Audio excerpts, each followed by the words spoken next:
In the name of the Father, and of the Son, of the Holy Spirit. Our prayer for 2025 Environmental Planner Licensure Candidates in honor of the Feast of Santo Niño. Loving Santo Niño, today we come together in prayer, lifting up our 2025 reviewees and candidates as they prepare for the Environmental Planner Licensure Examination. We entrust their journey to you, asking for your wisdom to guide them, your strength to sustain them, and your peace to calm their hearts. We thank you for their dedication and perseverance, the long hours of study, the sacrifices made, and the dreams they are working so hard to achieve. Please bless them with clarity of mind and confidence as they face the challenges ahead. May they trust in their efforts and find courage in knowing they are never alone. As we honor you, Santo Niño, we also offer our respect and prayers for those who walk different paths of faith, to those who call upon God by other names, who seek guidance through their own spiritual traditions, and who find strength in their beliefs. May they too feel supported, encouraged, and uplifted. May this journey unite us all in the shared hope of building a better, more sustainable world for future generations. Our dearest Lord, we also pray for their families and loved ones, their friends and supporters, and our dear mentor, Ma'am Ann Pulido, of all them who have been their source of love and encouragement. May they continue to provide the strength and reassurance needed in this journey. Finally, we ask that each environmental planner candidate finds not just success, but also purpose, fulfillment, and a heart ready to serve others with integrity and compassion. With humbled hearts, we offer this prayer in trust and gratitude. Amen. Good Father, evening po. Amen. So, I think you can share again the where are we in our TOS? We are in number 5. Number 5. So we have a new subtopic, still a subtopic, right? So it's disaster risk reduction, management, and climate change adaptation. And then under number 5, okay, it consists of 11 items for 5.5% spread in the different levels of what's this? Analyze, is it analyzing? No. Applying 4 items for analyzing, 3 items for evaluating, and then so the breakdown, we have 5.1 is to apply the DRR or disaster risk and climate change framework. And then you can see anyway the percent distribution, there are the items, 4 items under applying level. Then for 5.2, we integrate the steps involved in DRR-CCA into the land use planning process, 1%, 2 items. So 2 items there is in the analyzing. Okay. Analyzing level. So you can go to 5.3, just to make sure we're all on the same page, that you know that it's until 5.3 only. In 5.3, we evaluate priority decision areas and development challenges posed by climate change and natural hazards, 2.5%, 5 items, and distributed to 2 items under analyzing level and 3 items evaluation. Okay, so yun muna yung gagawin natin. So it may be, can go back. Can go back to, okay, to DRR. So probably, okay, just a moment lang. I'll open my own TOS.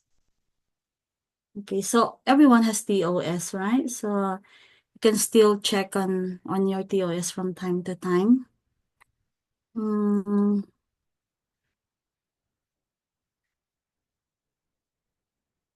okay, just a moment.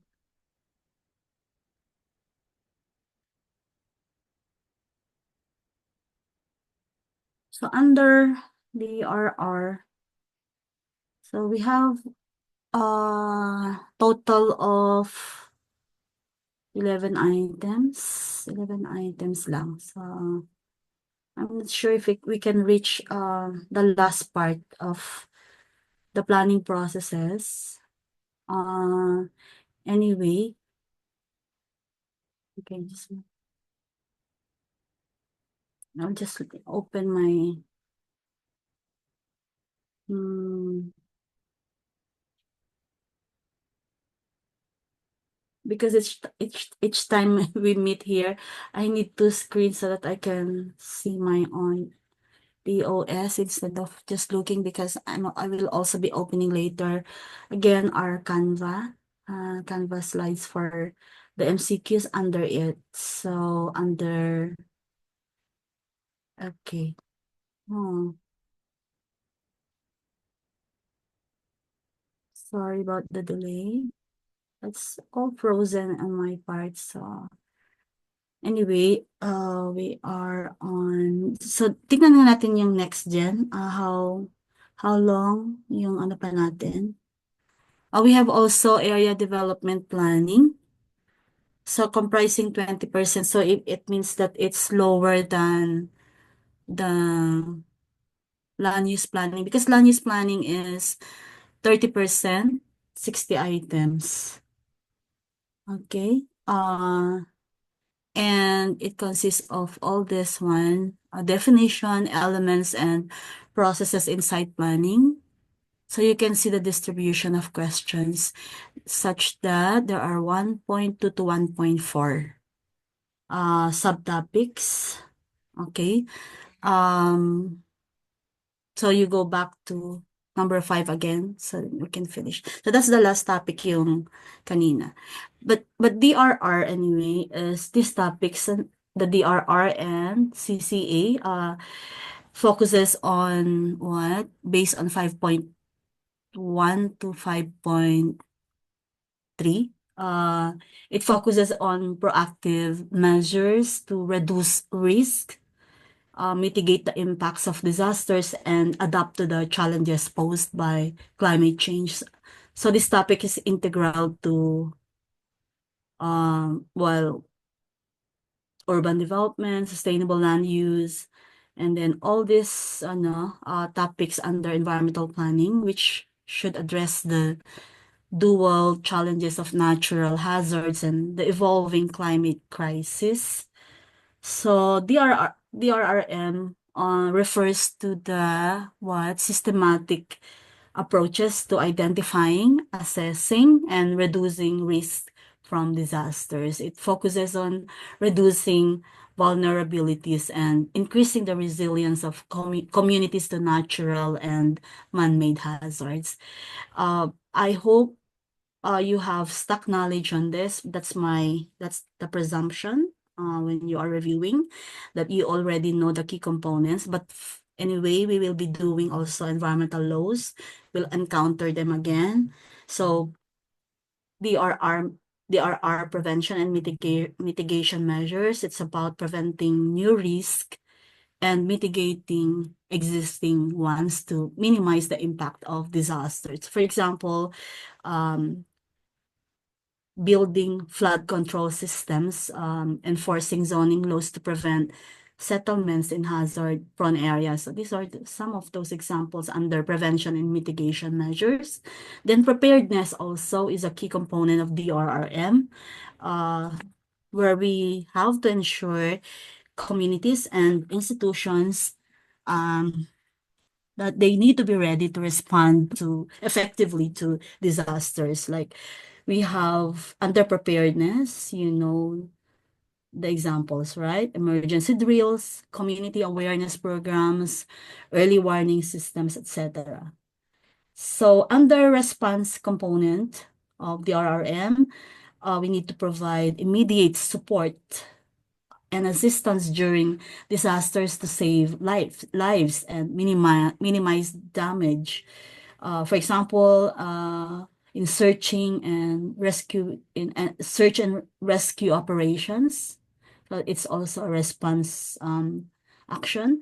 So also evacuation procedures when we are providing people with those procedures on evacuation, and then medical assistance also is one of those response measures.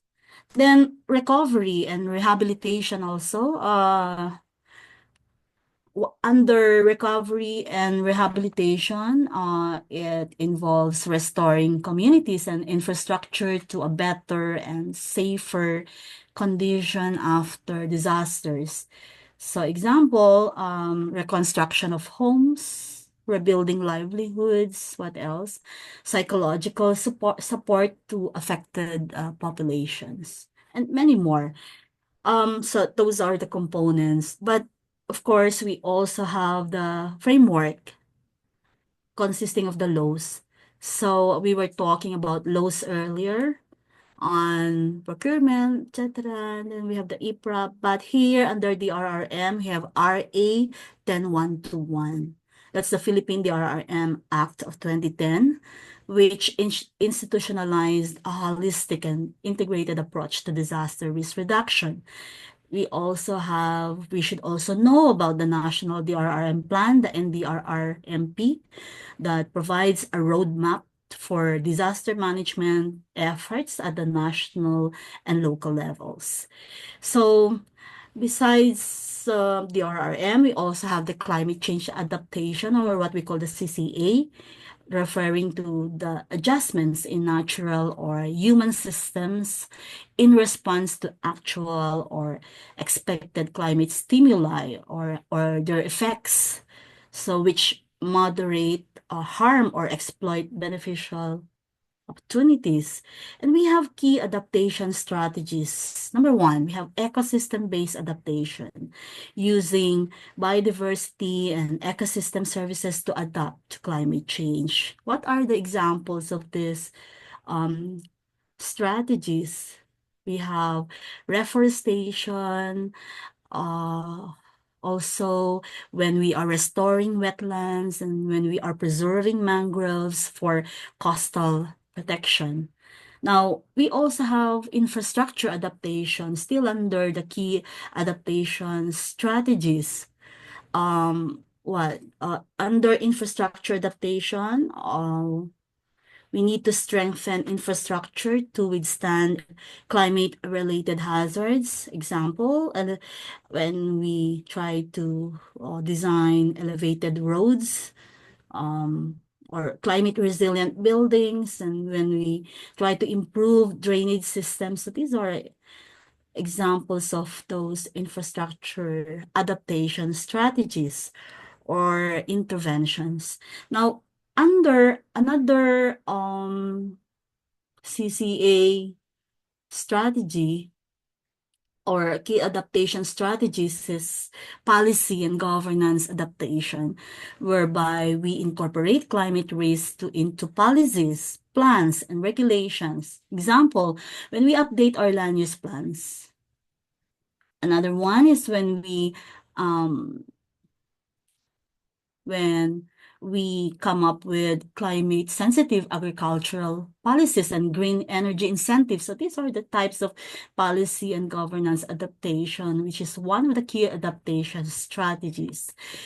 Under community-based adaptation, also another key adaptation strategy is applied when engaging local communities to develop locally relevant and sustainable solutions. Examples are community rainwater harvesting and crop diversification for climate resilient agriculture. So these are some of those interventions that we can put in our plans. Then we have also framework for CCA, which is RA 9729, the Climate Change Act of 2009, which established the Climate Change Commission and mandated the integration of CCA into national and local plans.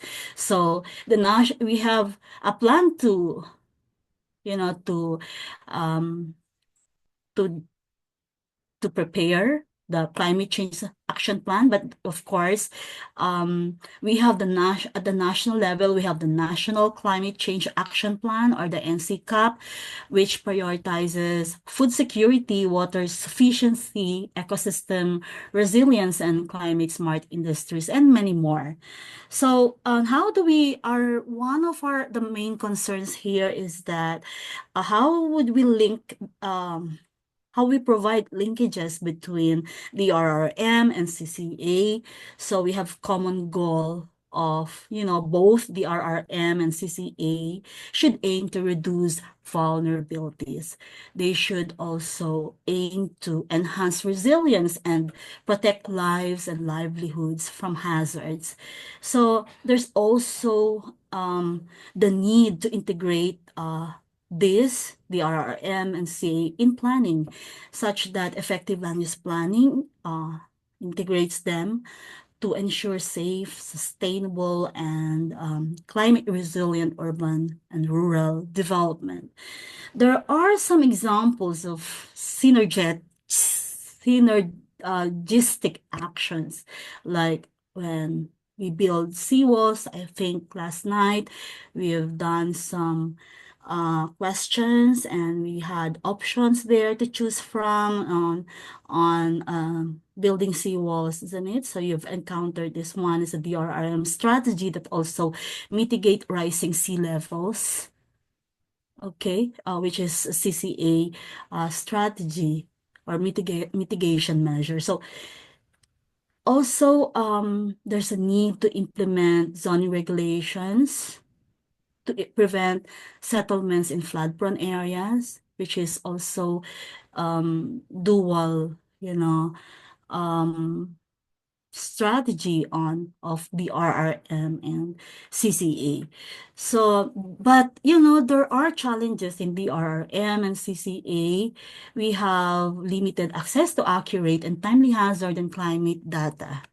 So these are common, challenges, even in CLUP in all plans about data gaps. So also resource constraints whereby financial, technical, and human resource limitations hinder effective implementation. Then we have also coordination issues where overlaps and gaps in roles between local and national agencies occur. Then the low levels also of awareness and participation among communities. So that's a challenge as well. So, you know, the RRM and CCA are critical for sustainable development in general, ensuring that urbanization and economic growth do not come at the expense of safety and environmental sustainability. So planners planners play a pivotal role in identifying hazard-prone areas and formulating risk reduction measures. We also have a great role in integrating climate resilience into local development plans. We have two mandatory plans. We have the CLUP and the CDP. Then we need also to advocate for green infrastructure, the blue-green infrastructure, as what we have discussed last night, and nature-based solutions. So the RRM and CA are not merely reactive responses to disasters and climate impacts, because they represent proactive and forward-looking strategies that safeguard people, property, and ecosystems. So, as the Philippines remains highly vulnerable to both natural hazards and climate change, integrating these frameworks into planning and governance is also a national goal or national imperative. So I already provided you a bird's eye view on what to expect from DRR, from this number five, which question should be, you know, should be should be studied, and so because it provides extra layer of complexity because of the Bloom's taxonomy, that we encounter not only the what questions, meaning the remembering, understanding questions, and then we also have applying, analyzing, um, evaluating, and then creating. So these are the different levels under Bloom's taxonomy, which was provided for in resolution. Was that the resolution already? Resolution number 3, series of 2024 of the PRB of environmental planning. I hope you remember. I hope you keep reading those. Para you would be able to, to be very familiar, and then you already know what to expect, which questions to expect. Malay mo na, because we always do test-taking strategies. Paano kung ma-perfect ninyo? So, you will be, you will create history, right? So, what else, Jen? Let's see the 5.1. So, just stay there because that apply the disaster risk and climate change framework. So, the DRR or the DR, okay, SIDRA dapat ano, or that pertains to assessment. But this one, the disaster risk and climate change framework provides a strategic foundation for integrating DRR and then CCA into planning and decision-making processes. And so the framework ensures that planners and stakeholders adopt a holistic and proactive approach to managing disaster risk while addressing climate related challenges. So, blah, blah, blah. There are core principles of the framework. We have risk-based, we have issues on integrating it into planning process. And then also we need to remember stakeholder participation here as a big factor, and then sustainability, resilience, a lot to think about, because we need also to remember about nature-based solutions, ecosystem-based solutions, and then so which capacity building needs are we talking about here, and how do we strengthen our institutions? So, yun. Then, what are the steps in applying the frameworks? I hope so. My presumption is you already know about DRR, and so hindi naman tayo zero, no? And most importantly, the M&E aspect, where we need to regularly assess the effectiveness of implemented measures and adjusting strategies as needed. So, for example, when you track changes in vulnerability, indices, and evaluating post-disaster recovery efforts. So these are important M&E interventions, particularly in this number 5. So we can now, I think we can now go to Jen. You can unshare that, so I can already share the. Okay, just a moment. Let me look again onto.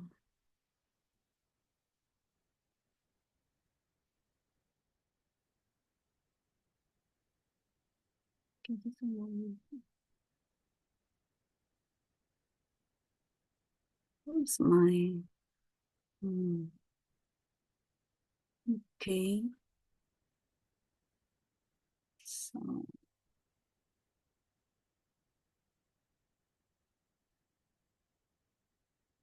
wala pa palang shares. I need to share here. Okay, let me see. So if you can see, okay. Which number? where should I start, Jen? Number, ano na yan? Okay. Yung sa 145 po. 145. So I'm so very confused about the numbering here. So my first time to be okay, ano yan? Sorry. So, do you know what's the trivia? Do you know what's the color of the year? Don't Google. By Pantone. So I'm also concerned about all this because I normally do my own graphic design. So I'm very concerned about. So this one, the brown one here, because it's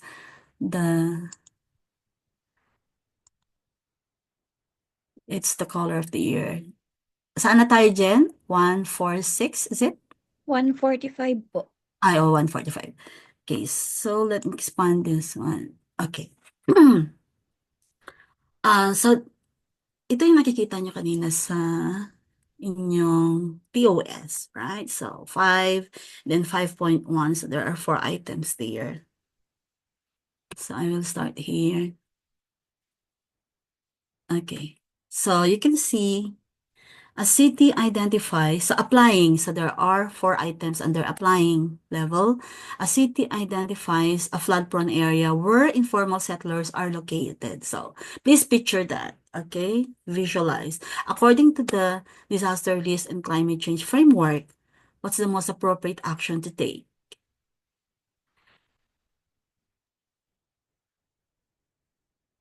So, can you see that? Construction or construct a seawall around the settlement could be very expensive. Then, oops, what bridge siya kaya, ano, no? Okay. Relocate settlers to a safer area and convert the site into a retention pond. Should be okay. Now, how about providing disaster kits? It's not really, when you say disaster kits, they are short-term, right? Short-term solutions. Well, the other one, the letter A is not cost effective or sustainable. And then letter D, conduct disaster response drills, or it's also short term and do not address the inherent risk of flooding. So answer is letter B because it ensures long-term safety and addresses the root cause by relocating settlers and mitigating flood risk through retention ponds. So if you see something like that, when you are reviewing, so you need to know all those terminologies, right? Like retention ponds are bodies of water that collect and release rainwater to prevent flooding and erosion. So that's the main, they're designed to hold water at all times. So anyway, makikita nyo ulit to during your MAC exam. So I hope not memorize but understand. So a local government is revising its CLUP. What steps should be prioritized to align with the disaster risk and climate change framework? So, di ba, meron tayong usapan, salitan tayo. So anyone can unmute and answer. Not saying people, we would like to give chances to others.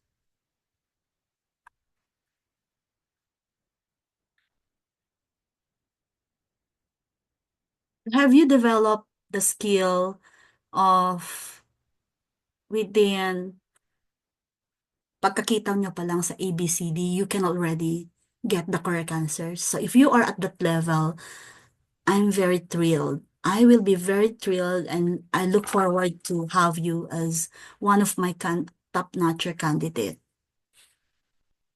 Yung titignan mo pa lang, meron ka ng alam. Alam mo na agad. So, and you can only do that through elimination. Okay, no one is talking. No one is unmuting, so um I would eliminate A because it says it's very focused on industrial development, right? Under economic development, but it does not prioritize risk reduction.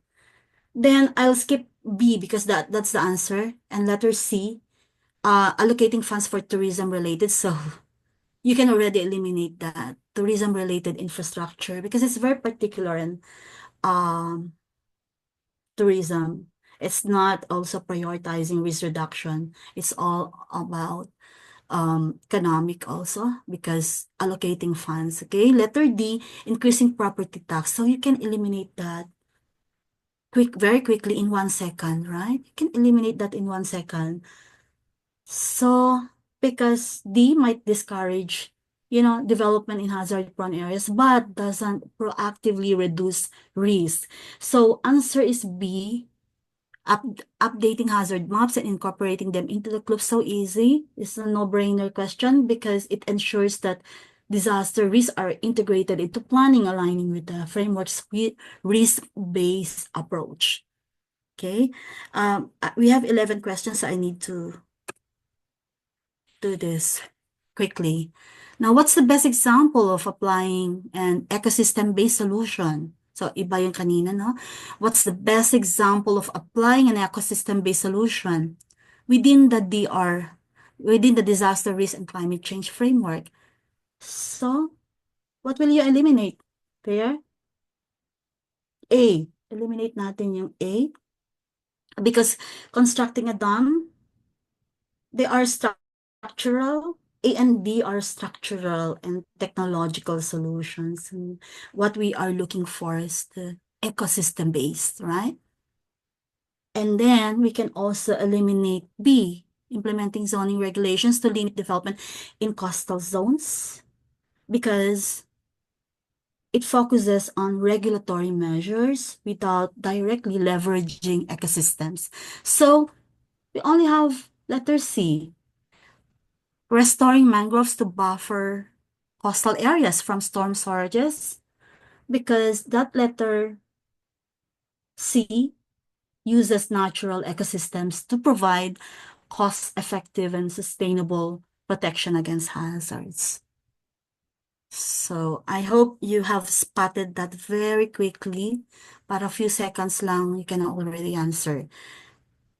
Then just unmute if you want to speak, okay? And then raise your hand or sabihin niyo lang, ma'am, may I interrupt? I would like to answer the question. So which of the following actions best demonstrates the integration of the RR and CCA principles into urban planning? Look for keywords there. So, what? Anyone? A, you need to eliminate A, widening roads to improve evacuation during disasters because it focuses on immediate disaster response, not proactive planning. Then letter C, you can also eliminate because it contradicts DRR principles. It says constructing low-cost housing in projects in high-risk areas. So it's very contradicting or contradictory. So you eliminate that. And then letter D, allocating urban green spaces for recreational activities. It enhances quality of life but doesn't directly address risk of climate adaptation that we're looking for. Isn't it? So answer is B, planting native trees in urban areas to reduce the heat island effect. It did not ask about heat island effect, but it aligns with CCA by mitigating climate impacts and improving urban resilience. So that's the closest, not really very exact or not really, it's very specific for a general question, but when you are faced with this kind of tricky question, then you need to apply strategies. Eliminate as much as you can, as many as you can. Okay? So I'd like to go to the next. So we are now on 5.2. So we've changed the topic, integrate the steps involving the RRCCA into the land use planning process. 1%, 2 items, all analyzing level, 2 items. So, which of the following best represents an effective strategy for integrating climate change adaptation into land use planning?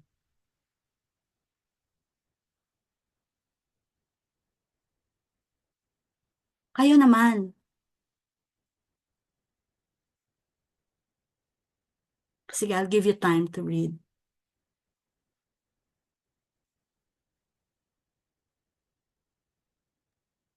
Si ma'am. Right? Si, as, sandali.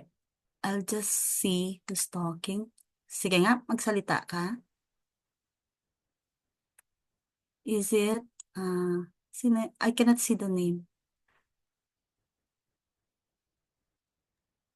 Si Sir Siegfried po. Siegfried. Okay, Siegfried. Sige, you start with, so which questions are you eliminating? Good evening po. Ano po ma'am, yung i-eliminate ko po, yung una is yung A, adopting a reactive approach by responding to climate-related disaster.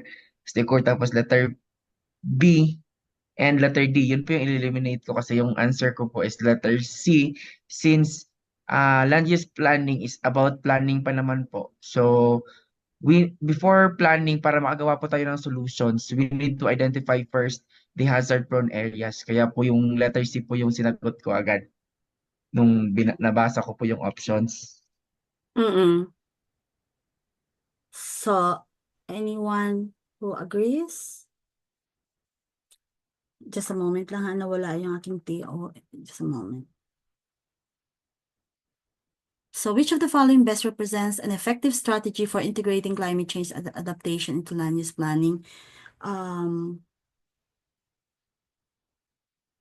So, are there any reaction, adverse, or opposition to that? Okay. So, ano yung answer ulit? C? Letter C po. Okay. Into urban planning. So, I'm looking at the different, just a moment lang, ha? Just a moment lang, Siegfried. I lost my copy ng questions. Just a moment.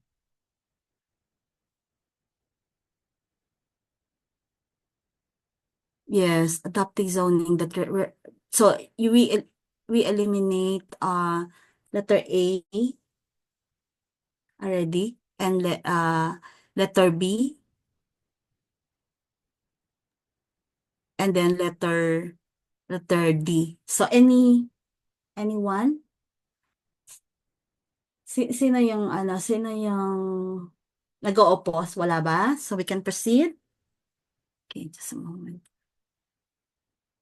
That's correct. Okay. So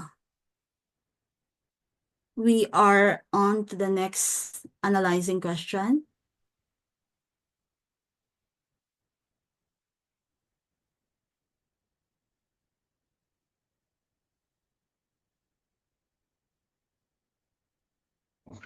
B po.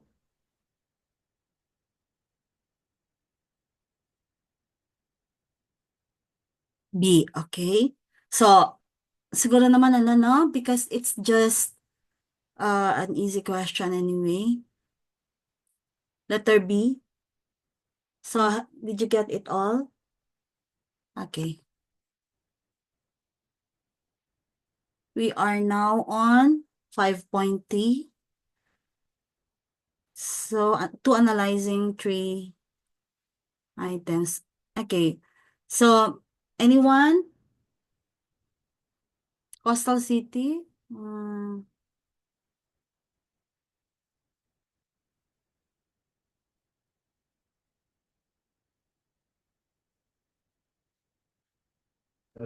Letter B, ma'am. Okay, historical flood data. So, I'm giving other people to look on the options. Okay, so para lang. Okay ba? So it's letter, the historical flood data, no? So you already adopted yung mabilisan na. Okay.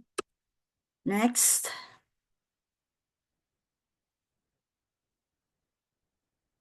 We are still on 5.3.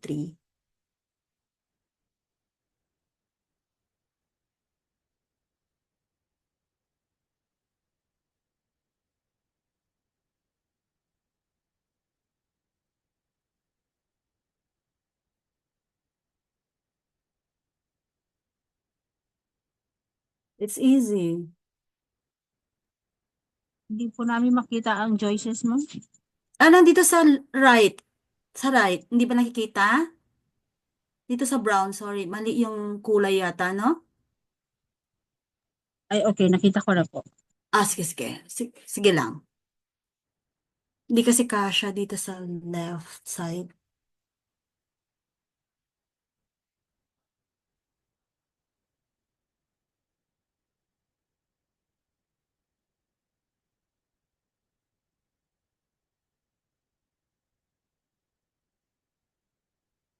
So I will eliminate letter A, constructing seawalls along the entire coastline because it's impractical.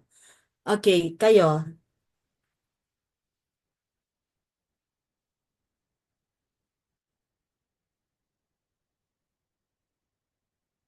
I would like you to answer all those questions.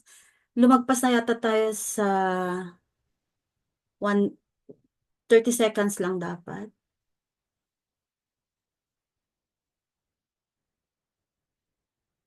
Can you not see? Letter C. Okay? Because we're locating all coastal communities to higher ground and then providing subsidies. So you can see, you can already figure out that it's not responsive there to the question. Next. We are still on 5.3. Okay. Quite a long question.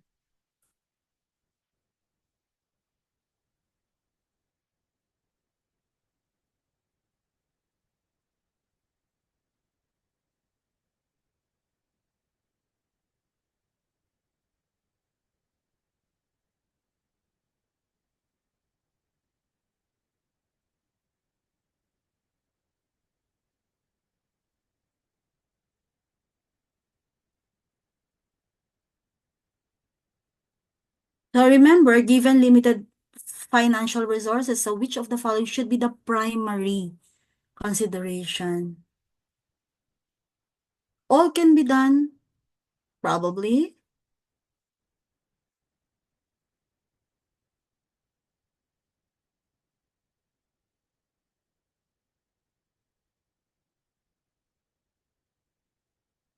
Wala pa din. I think B. The speed at which the project can be implemented to provide immediate visible benefits.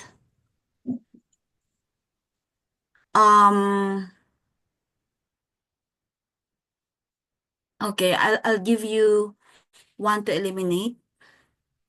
So letter A, isn't it? So I will eliminate letter A. And then look at the question again. A local government is implementing climate resilience strategy to address flooding in an urban area. Given limited financial resources, so nagbigay ako ng condition. So which of the following should be the primary consideration in prioritizing adaptation projects? If you answer E, the speed at which the project, it's not really responsive. The speed, is it the speed really at which the project can be implemented to provide immediate visible benefits?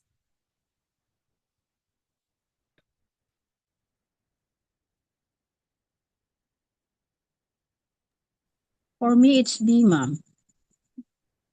D? B, the potential reduction in disaster-related mortality and morbidity. So, it's Melia H. talking. Nakikita ko yung name mo. It's correct. It's letter B. The potential reduction. Yes. Yes. Okay. So, letter B, the potential reduction in disaster-related mortality and morbidity rates across vulnerable populations. Okay, so that's the correct answer. Next.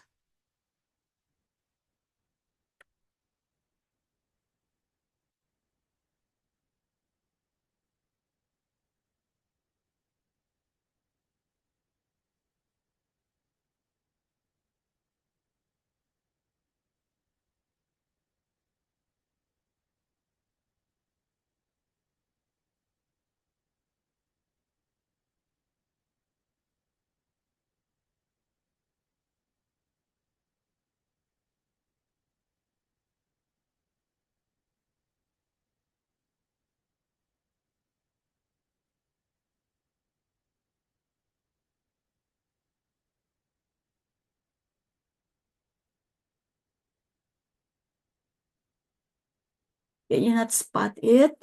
So, in evaluating an urban area's long-term climate resilience, which of the following criteria? So, we're looking at a criteria that's most comprehensive in determining the effectiveness of implemented adaptation measures. Remember, I gave you a background on adaptation measures. So, it should be, when you say most comprehensive, it means it should be complete. Isn't it? Like response, yeah, it has to encompass preparedness, response, recovery, parang ganon. So, the options A and B, I will eliminate. While important, you have it focuses on specific aspects like economic and ecological solutions, which is not responsive. Hindi siya comprehensive. We're looking for a comprehensive solution. Whereas option C is more qualitative and subjective. And then option D is crucial for policy coherence, but may not guarantee practical resilience outcomes. So answer is E, because it says the ability of the measures to maintain critical services during extreme climate events and allow for swift recovery. So, kompleto siya, di ba?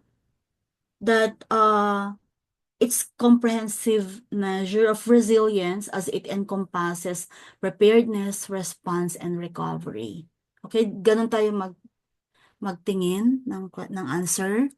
So, we go to the next one, which is a city with increasing heat island effects is evaluating strategies to enhance climate resilience. So which of the following approaches provides the most balance? Okay, titingnan ninyo yung most balance. Kanina, most comprehensive. Now, we're looking for the most balanced solution considering social, environmental, and economic factors.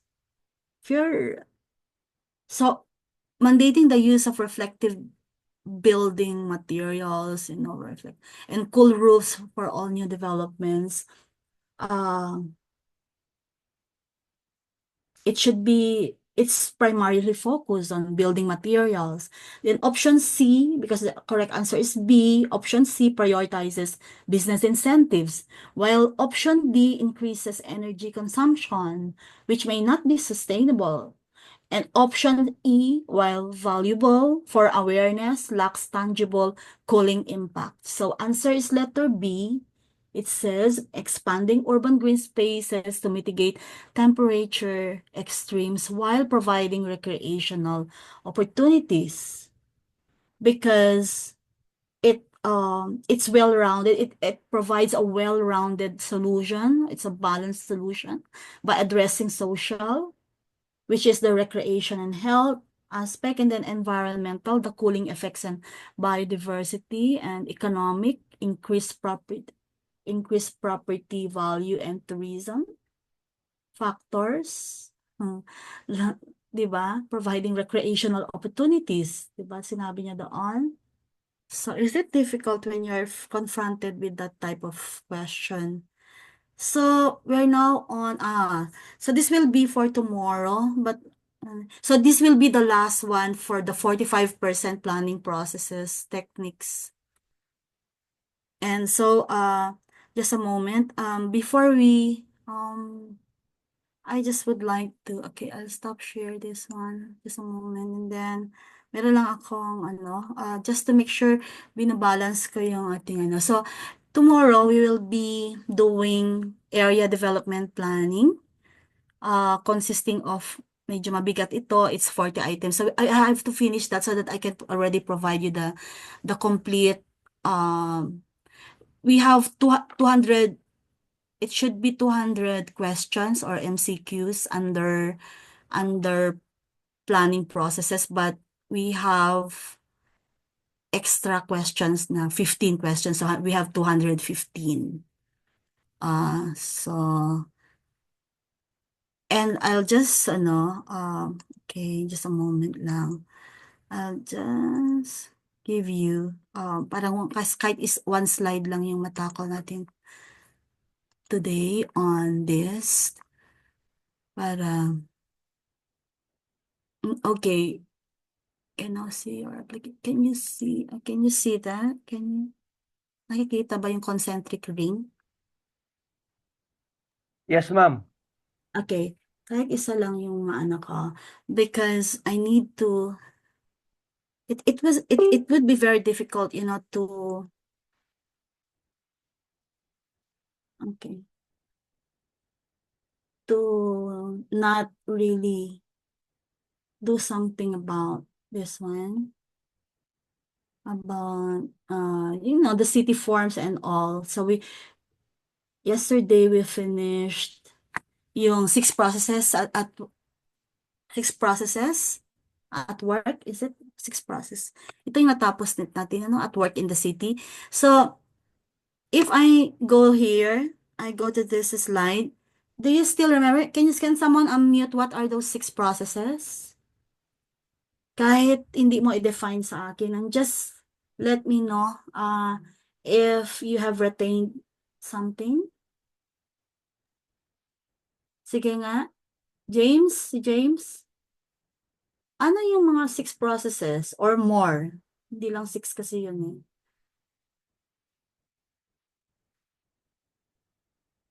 Meron ba si James dyan, Jen? Yes po. Wala na kasi akong maisip sino yung tatawagin ko because I cannot see you guys. Ako na lang, ma'am. Sino ito? Jumel po. Jumel. Okay, Jumel. Go ahead. Invasion, succession, segregation, isa nga, filtration, survival of the fittest. Mhm. May kulang pa ba ako? Pag ganun, Okay. ma'am. Yun Ang na galing ako. mo pala, 'di ba? Jumel, so hindi ka pala nakalimot. Ay, ma'am. 'Di ba? Mm-mm. Okay. So, hindi natin nakalimutan 'yan. So we're here. Okay, I would like you to go over that lang muna so that I will not be reading anymore. Assimilation and accommodation pala yung isa nakalimutan ko. Okay, yan ulit. Yeah, at least nakuha mo yung importante kasi yung invasion, succession, segregation. Okay, so we are here. Please read muna ha.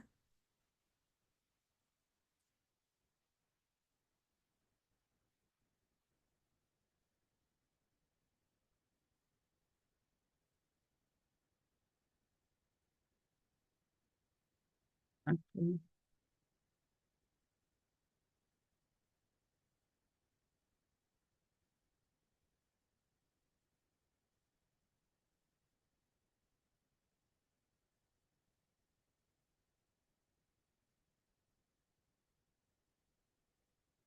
Okay. So,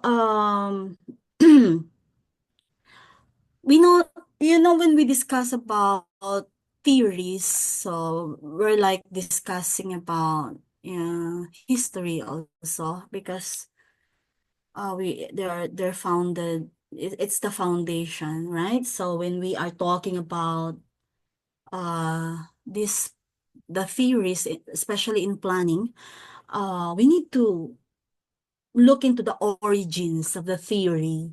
And so the concentric ring theory arose during an era of rapid industrialization, also urbanization and immigration in the late 19th century. Started from there. So you can see 1875, right? So, and then early 20th century, 1925. So Burgess applied principles from the emerging field of human ecology, viewing the city as living organism that evolves through predictable processes. It has also scientific foundation because the theory builds on ecological concepts of competition, succession, where urban land and resources are contested by socio-economic groups. So what do I mean by that? This competition for accessibility, so that's what I meant by competition, and then also competition for resources and opportunities as well. And they're similar to ecological systems where species compete for limited resources. So that's the comparison there. So Burgess meticulously analyzed census data. He also analyzed maps and economic reports of Chicago to model urban growth patterns. So, well, you already know where Chicago is, right? So Chicago is one of the, I mean, that's the largest city in the state of Illinois, right?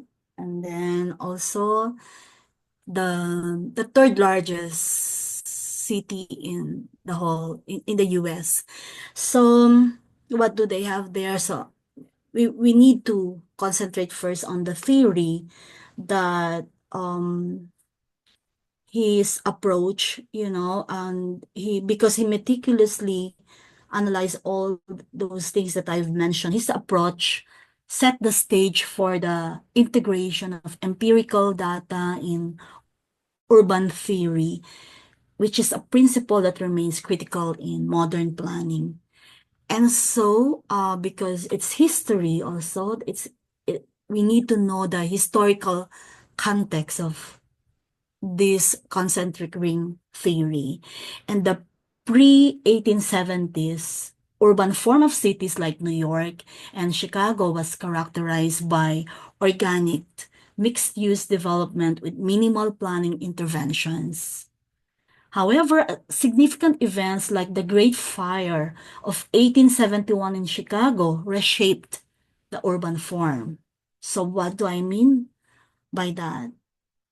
That the Great Fire leveled large parts of Chicago, providing a blank slate for urban redevelopment. So when there's that Great Fire, so as rebuilding occurred, socioeconomic stratification became more pronounced.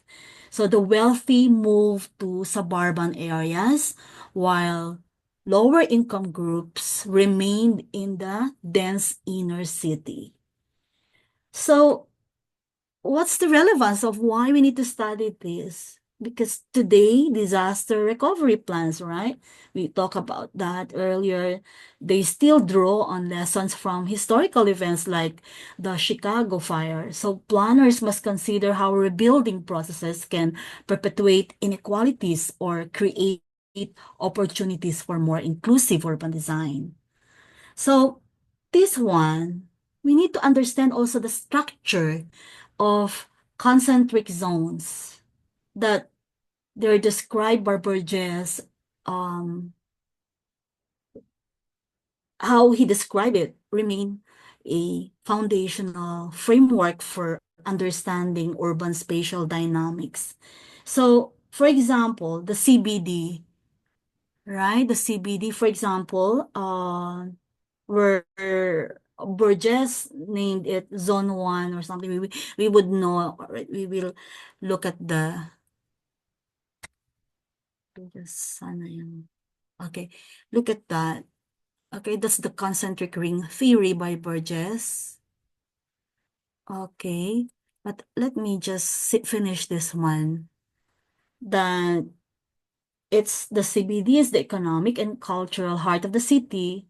So how do we characterize CBD? They're marked by highland values and vertical expansion, like the skyscrapers, because Chicago is known for its skyscrapers. So it's their identity. So it serves as a hub for commerce, governance, transportation. So while Burgess era focus on industrial and commercial activities, contemporary CBDs emphasize services, what else? Technology, cultural amenities. Urban planners now integrate pedestrian zones as well, green spaces, smart city technologies into the design of central business districts. So, also, you can see there in the bullets, it says this is an application of von Thunen's theory to urban areas.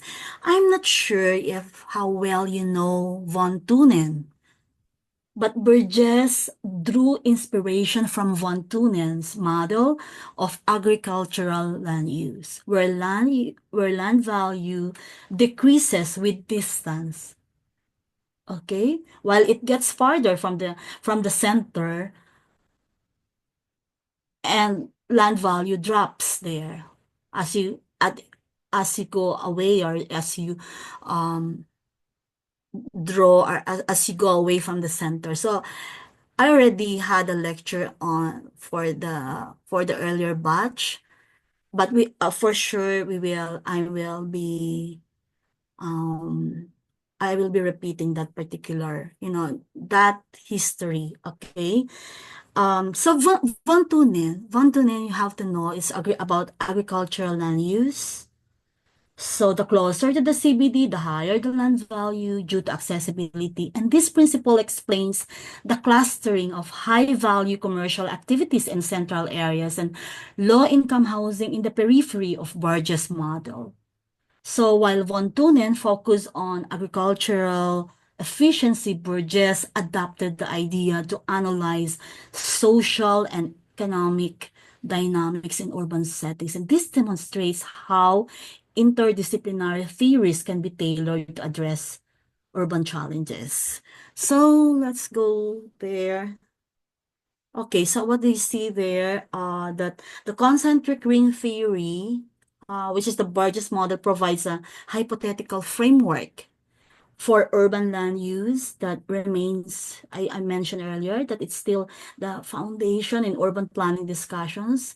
While simplistic, its insights into spatial organization and socioeconomic dynamics help planners understand city growth and land use distribution. So this one is simplistic because it's just there. It just considered one CBD, and it provided one center, but the key principles of the concentric ring theory there, Burgess theorized that cities grow outward from a central core, which is the CBD. Okay, please remember that so that you can answer right away when you're at the testing center, and probably 5 questions on this model, and you can answer it because you know already that the cities, according to Burgess, cities grow outward from a central CBD and forming a series of concentric rings. So each ring represents a distinct land use and social group. So he represented each ring, okay, yeah, with it's a land use as well, and a social. It's a land use and social group as well. So the outward expansion is driven by um at least 3 factors or more, but mainly population growth, economic needs, and migration patterns. So the gradual colonization of outer rings by economic activities and population results from increased demand for space and the inability to afford high land costs in central areas. So this outward expansion mimics natural ecological succession where organisms colonize areas in stages, and similarly, urban growth reflects changing economic pressures and population dynamics. So also, the theory emphasizes the cost. I mean, in addition, okay, it emphasizes a land cost gradient. So gradient, the different layers there. Land values and demand decrease with distance from the city center, as I mentioned earlier. So high value activities such as commerce, finance, concentrate in the CBD due to the need for maximum accessibility.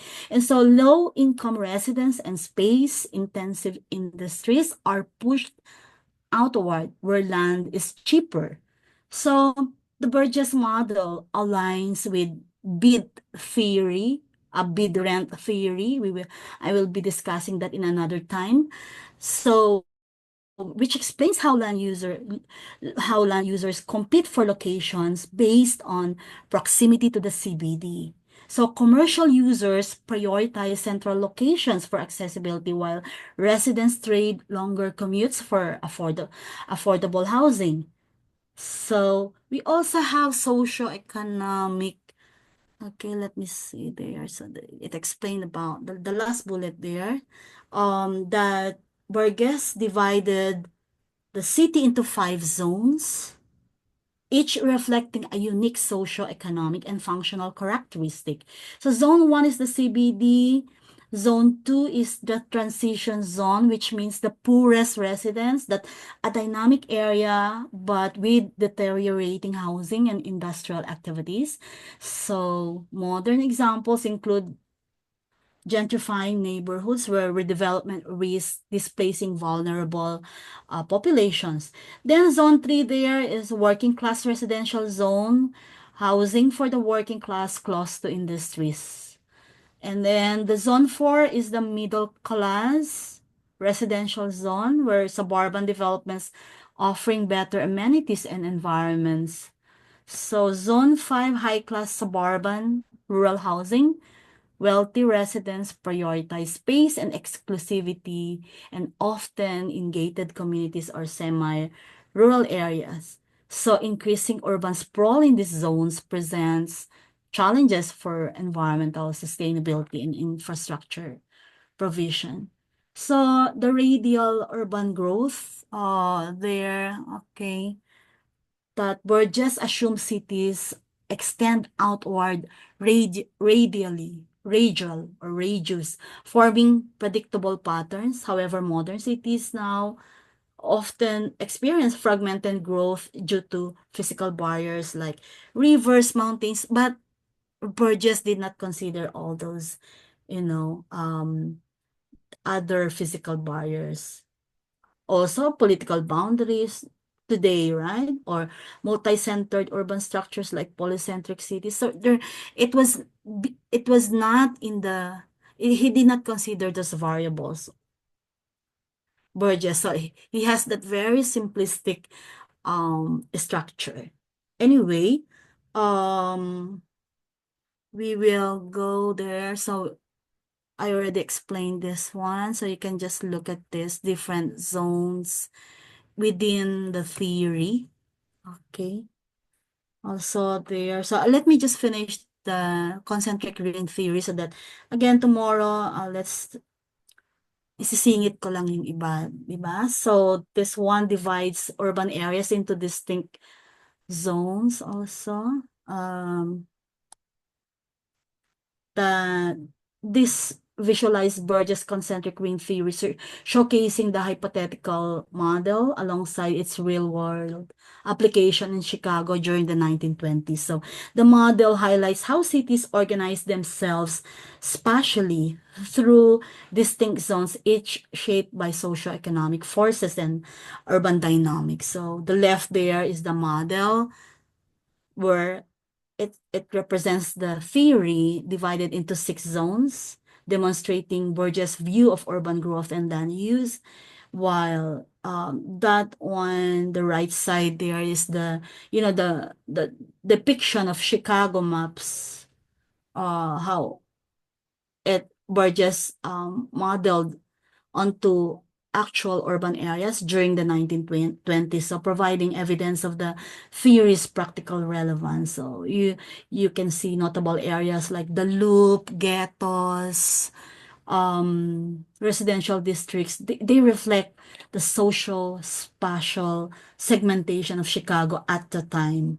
So immigrant groups also often settled in the zone of transition due to affordability, proximity to industrial jobs, and the clustering of ethnic communities. And this dynamic created ethnic ghettos, which played a crucial role in shaping Chicago's cultural identity. Also, in this, still on the right side, the expansion of trolley lines, okay, and commuter railroads facilitated the outward growth of residential zones, reinforcing the spatial hierarchy observed in the concentric ring models. So, the concentric ring theory remains a tool, a foundational tool for urban planners and scientists. So also scientists also look into this in analyzing historical and contemporary urban dynamics. So, but of course, there are some critiques of concentric ring theory, like number one. So I'll not look at that anymore. I'll just explain the practical explanation or on the critique of this theory. It has incomplete zones and physical barriers. So the theory only assumes uniform concentric rings, but fails to account for physical and human-made barriers such as I mentioned earlier, rivers, mountains, also industrial centers and railways, that disrupt the continuity of the zones. Also, there's overemphasis on residential patterns, that he focused only on residential zones, and it overlooked the dynamic interactions between other land uses such as commercial, industrial, recreational spaces. And then there was also a neglect of radial transportation routes, that the theory disregards the influence of major transportation corridors that often shape urban land use and increase land values along these routes. Also, urban areas also, are not strictly segregated by function. So there are shops, offices, factories, and housing. They often coexist in close proximity, especially in dense mixed-use areas, and it did not consider in this theory. So lastly, the theory assumes fixed, idealized locations for activities, which fails to account for urban dynamics such as our remote work. Walang ganun pa noong araw, di ba? So e-commerce, so there are no activities like that. There are no considerations of that, or decentralized economies, because they do not exist during that time yet. So now, yeah, I think I mentioned already about all those, that it's still valuable as a starting point for understanding urban dynamics, but it must be adapted when it must be adapted to modern realities now. There are many variables and there are many factors to consider now in and considering all these applicable theories we have. So there should be incorporation of transportation, mixed use, and spatial heterogeneity, they are all essential for creating sustainable and inclusive urban environments. So I think we are okay, and we can now stop here first. So I wanted you to be more, to be more inspired to go on. And there are a lot of things to study pa, di ba? For especially we're still doing the table of specifications, and then from time to time I go to urban forms, city forms, etc., so that you will not you will still be motivated to understand all these variables that we need to consider in urban planning. So Jen, I think it's time to have photo documentation. It's already 10:31.